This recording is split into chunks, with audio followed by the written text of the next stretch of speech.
అలాగే ఒక 100 గ్రామ్స్ అన్ని పచ్చిమిర్చి అయితే తీసుకున్నాను అనమాట. అంటే ఫిష్ ఎన్ని ఉన్నాయో చూసుకొని దాని తగ్గట్టు పచ్చిమిర్చి కారంగా ఉంటే కొంచెం తక్కువ తీసుకోండి, కారం ఎక్కువ ఉంటే కొంచెం తక్కువ తీసుకోండి. ఇప్పుడైతే నేను ఒక 1/2 టేబుల్ స్పూన్ పసుపు అయితే వేసేసుకొని అలాగే కొద్దిగా జింజర్ గార్లిక్ పేస్ట్ కూడా వేసుకున్నాను అనమాట. ఒక 1.5 స్పూన్ అయితే జింజర్ గార్లిక్ వేసేసుకున్నాను. చూడండి, నేనైతే ఫిష్ ముక్కలు ఒక 1/2 కేజీ అన్నీ తీసుకున్నాను అనమాట.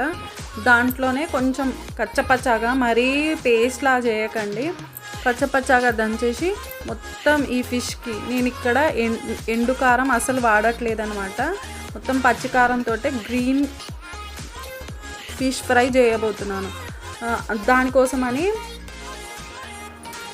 ఇది మొత్తం మంచిగా ఫిష్కి పట్టేంత వరకు కలుపుకోవాలి. అలాగే ఒక లెమన్ పిండుకోండి. మీకు ఇష్టమైతే గ్రీన్ కలర్ ఫుడ్